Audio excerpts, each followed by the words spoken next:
chiming in, connect this to the State of the Saints podcast. But now I did. Okay. But anyway, Chris Olave, dealing with an inflamed Achilles. People on social media were chiming in, going crazy, wondering what the heck happened, what the heck is going on here. The fact that, Chris Olave has been sidelined. Shouts out to my guy, Dr. Jesse Morris, who I am talking to as of right now. I just finished emailing him trying to set up a day where he can come on. For those that don't know who Dr. Jesse Morris is, he's an orthopedic surgeon.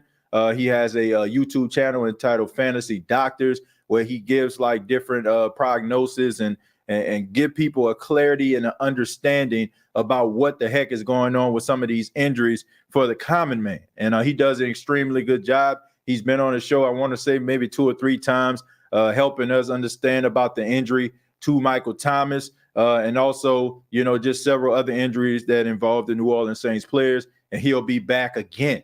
So we're going to set that up sometime next week. Dr. Jesse Morris will be here to talk a little bit about, that inflamed Achilles tendon injury that Chris Olave had. But all signs are just to indicate that there's nothing serious going on.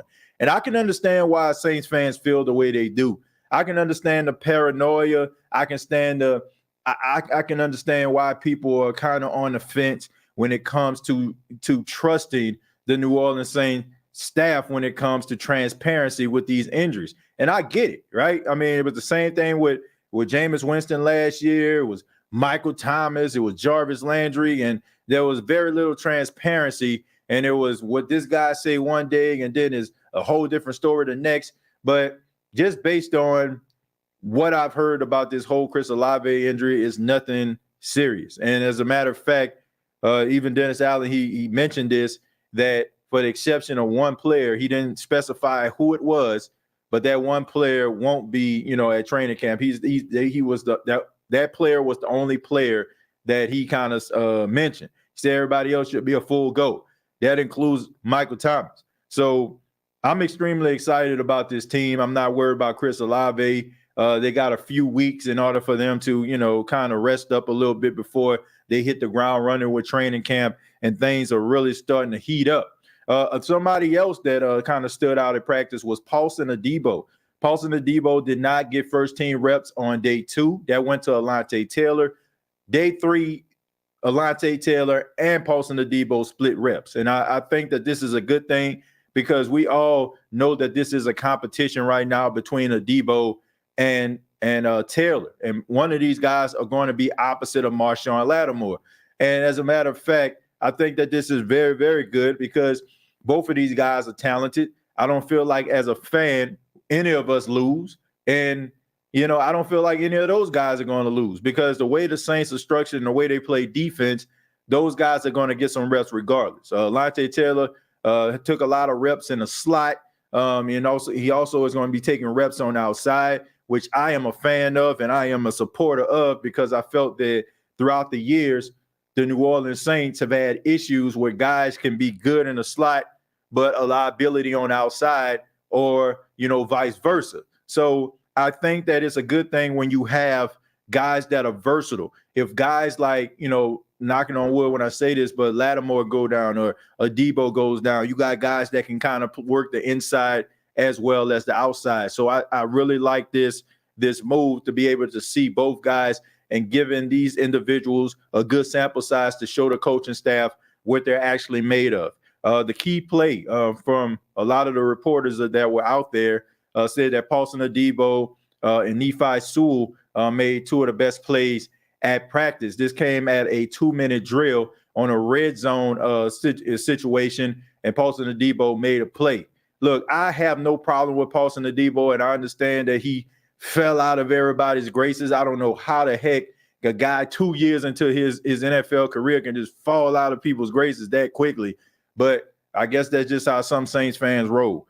I like Paulson Adebo. I understand that everybody's not going to be, a shutdown corner all the time. They're not going to win their matchups all the times. They're going to get beat from time to time. But that's not an indication of who they are and what they are as a player. when I look at Paulson Adebo, I see a guy with good wingspan. I see a guy with good ball skills. I see a very intelligent football player.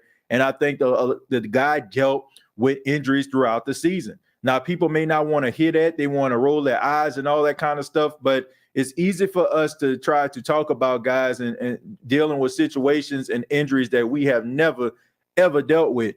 If you ever dealt with a high ankle sprain, you know that it's not something that just gonna heal overnight or even, a few months. Like it is a lingering situation. You might go out there one day, feel great, and then the next day you might feel a little stiff. You go to sleep, wake up, and that ankle starting to feel stiff. So the guy wasn't really as effective because he was dealing with injuries throughout last season. And not to mention, it's a little bit of a sophomore slump. Most players go through this, right? First year, nobody really knows that much about them except for their tendencies and what they could be. And then you got teams that make those adjustments for those players. They watch film just like the Saints do, and they make the adjustments. And that's what happened when it came to Paulson Adebo. Is now it's time for Paulson to make those adjustments in order for him to become a better player. And I believe in this. I believe that these two guys are the answer. And I honestly feel like these two guys are going to be extremely good players for the New Orleans Saints. I feel like it's win-win regardless, whoever becomes the number 2 cornerback on this team opposite of Lattimore. Also, Taysom Hill. Taysom Hill was back taking tight end reps. Last season, the Saints switched his position from quarterback to tight end, even though it just seemed like, it was just a position change because his role did not change. Taysom Hill was doing the same thing last year as he did the year before, throwing the football, catching the football, running the football in between the tackles. But, I just think that going into this season, there's no longer just this thought about Taysom Hill being a quarterback, right? I mean, every single year since Drew Brees retired, that has been the narrative. Can Taysom Hill be a number 1 quarterback? Well, according to the Saints, he can't be. But that doesn't mean that he cannot be an effective player. We all know that Taysom Hill is a difference maker. He's a fire starter. He's a guy that's carved out a lane for himself. And now he's making guys out here, stay in the league longer. Because when you had guys that are considered athletes, you have to pick a position, right? Like you're athletics, or are you going to be a cornerback? Or are you going to be a running back? Or are you going to be a receiver? What are you going to do, right? But Taysom Hill has opened up opportunities for guys to be able to stay in the league and make money. Now you have coaches that are going to these colleges that are trying to find these players that are undrafted, unproven, trying to find someone that can be their Taysom Hill. But Taysom Hill is going to be important to this team because what he brings to the table is extremely effective. And if everybody can be on the same page offensively, then he's going to be even more dangerous because now you have Michael Thomas and you got Chris Olave and you got Shaheed and you got Jamal Williams and you got Alvin Kamara and you got all these other offensive weapons around you. And Taysom Hill comes in, you don't know how to approach this situation. You don't know what angle or what type of system or what the Saints are going to do. And I think that's going to make him extremely effective, and he's going to be one heck of a weapon going into 2023. Dennis Allen talked after practice, said that he liked what his team is right now, which is, a good thing. I like where the team is right now. I think we're trying to reserve our judgment, but it's kind of hard for us not to be excited about what the team can look like in 2023 if all the stars are aligned. It's never been about talent when it came to the Saints. It never been about the guy's ability to be able to make plays, to be quite honest with you. We know when the season started, the nucleus of players that were originally supposed to be a part of this rotation, we knew they had what it takes to be a really effective, viable piece to the offense, no matter, if it's Thomas or Olave or what have you. We know this. The issue is the injuries. And if these guys can stay healthy, I think the sky's the limit for this New Orleans Saints team.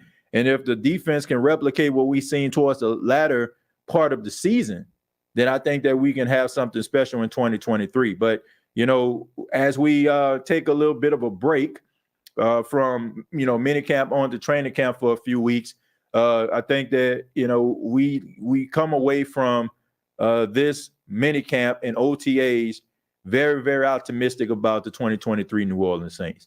Like I said, it's not going to be a long show. I'm going to read a few comments, and then we're going to go ahead and we're going to get up out of here.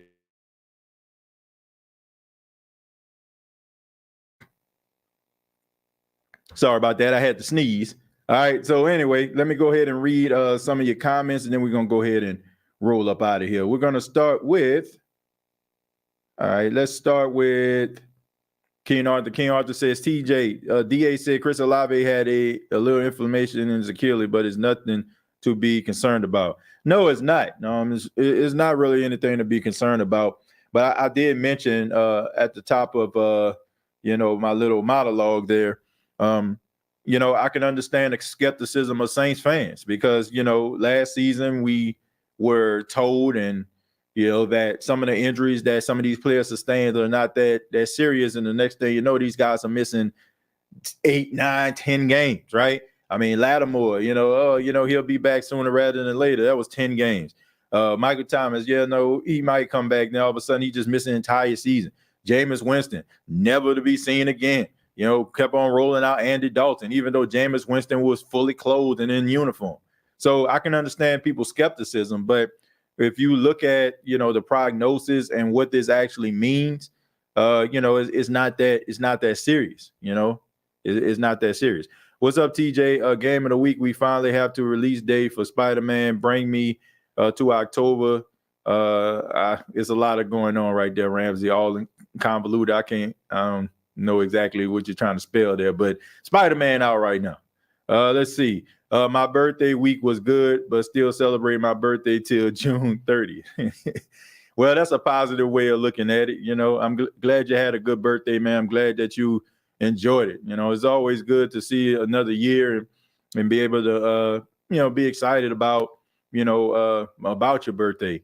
Me personally, I'm not really a big birthday person. You know what I'm saying? Even though, like I said, I'm happy that, I'm alive and stuff like that, but I get pleasure out of like just being around my family and stuff like that. Like certain milestones and certain days, like just kind of put things into perspective for me, like even with Father's Day, it's not, I don't really look at it, as that big of a deal. I think of it as a reflection of, me being a father and what kind of man I want to be for my son, and what kind of husband I want to be for my wife. That's kind of like what my focus is.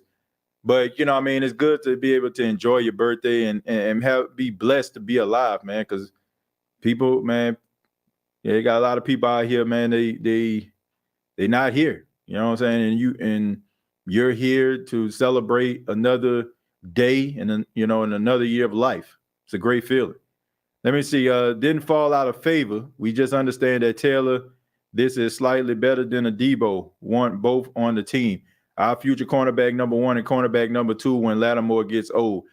How do you know that, though, Tedra? Like, how do you know that Alontae Taylor is better than Paulson Adebo? How do you know that? Like, this guy only, like, I like both of them, but I just feel like I feel this way. Let's just say Howden, right? Let's just say Howden gets switched to nickel, right? And let's just say he leads the team in interceptions or something like that. Are we gonna just throw Alontae Taylor away and say, oh, he better than Alontae Taylor, let's put him on the outside? I'm just saying, man, it just seems like to me we have that Andy complex, like Toy Story. Like, seriously. Like, Woody was Andy's favorite toy, until Buzz Lightyear showed up at his birthday. And then the next thing you know, Woody's in the toy box and Buzz Lightyear is sleeping in a bed with Andy. Like, I don't understand how anybody can say that Alontae Taylor is better than Paulson Adebo. Where is the like evidence? Where's the evidence to prove that Alontae Taylor is better than Paulson Adebo? I don't want to do this. But I think I'm gonna have to. I think I'm gonna have to compare this because I don't understand. I don't see where anybody else anybody can come to that conclusion. It's a Paulson Adebo going into his second year. Alante Taylor going into his second year, Paulson Adebo going into his third. Like, how can you possibly know that Paulson Adebo is better than Alante Taylor? How? Like, I'm just wondering. Like, how do you know this? The only thing I feel like that can stand out or make people feel this way is Paulson Adebo is more laid back. He's more laid back. And Alante Taylor is more animated. There's no evidence. There's no evidence to prove that Alante Taylor is better than Paulson Adebo at this particular point. Besides the fact that you like one over the other. And like I said, it probably has something to do with his personality. Just give me a second. I need to pull something up here. I need to pull something up. Because I need to see what other people see. All right, let me see if I can pull up some PFF grades here. All right, so I'm pulling up Paulson Adebo, and I'm also pulling up Alante Taylor. I need to see what other people are seeing here. All right, I need to see it. Let me go back to Paulson Adebo's rookie season, right? Because I feel like it's only fair if we talk about comparing rookies, right? You know what I'm saying? Like, we're going to compare their rookie season. All right. And I hate to do this because both of them are really good and I like them. Alante Taylor grade was 54.5 his rookie season. Paulson Adebo was 60.3. Keep in mind, Paulson Adebo played in more games and started more games than Alante Taylor did. So in order for him to have that 60.3, that's saying something. His rookie season, Alante Taylor had 38 solo tackles, tied for 67.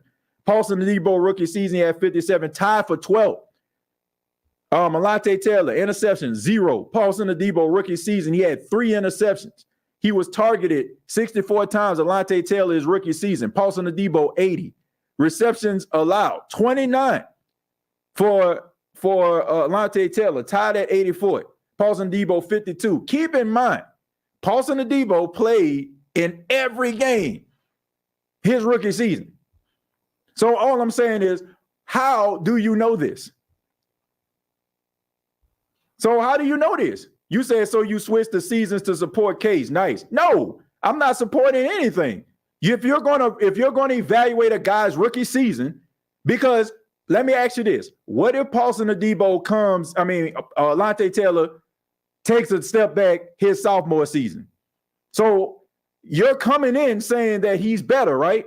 So what if he takes a step back? Where is your evidence? Where's your evidence? So I'm just saying, where's your evidence?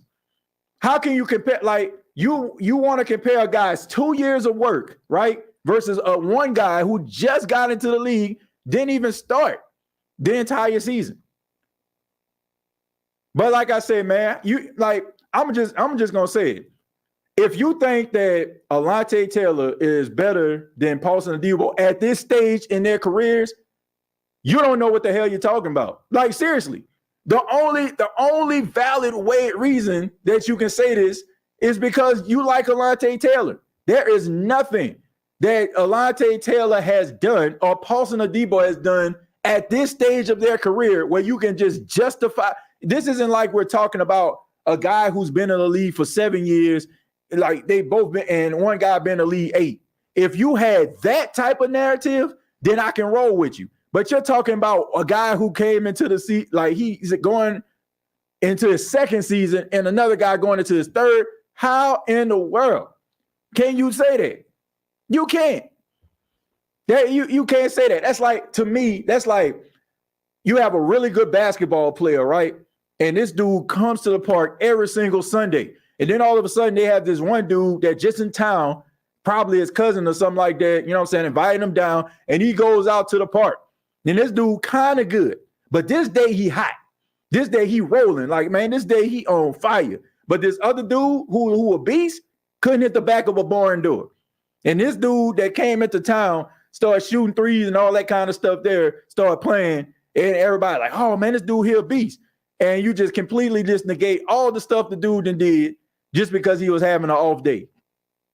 You can't compare that, man. You can't.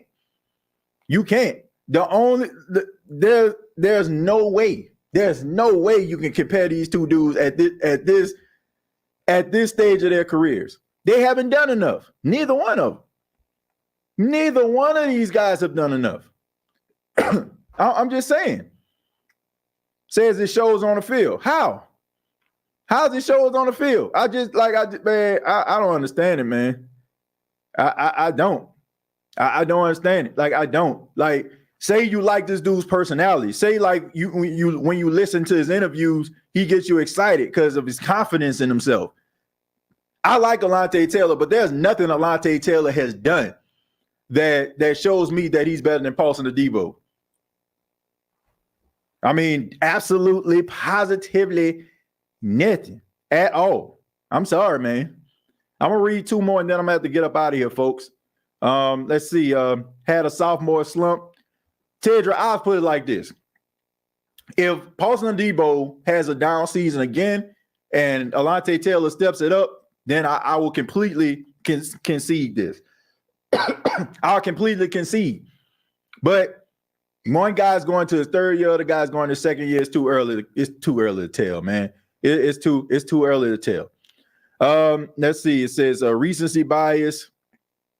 And giving a shout out to Josh, man. Shouts out to Josh. Smoke Monday is my guy. Yeah, I'm looking forward to seeing what Smoke Monday can actually do. And I think he's going to be a pretty good player. But I got to go ahead and run, folks.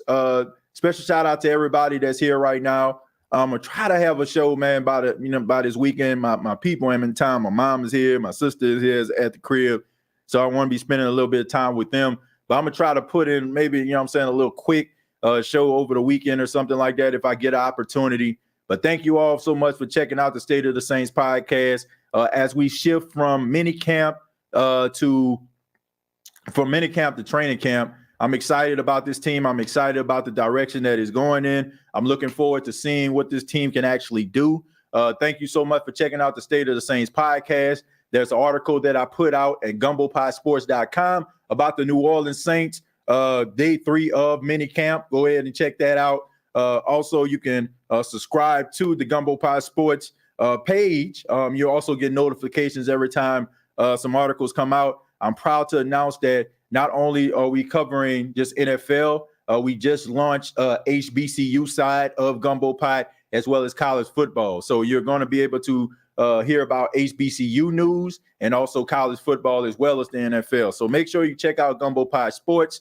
Previous episodes available on Apple Podcasts, Spotify, iHeartRadio, Anchor FM, also a part of Megaphone and a Belly Up Media Network. Till next time, all I got to say is, who dat?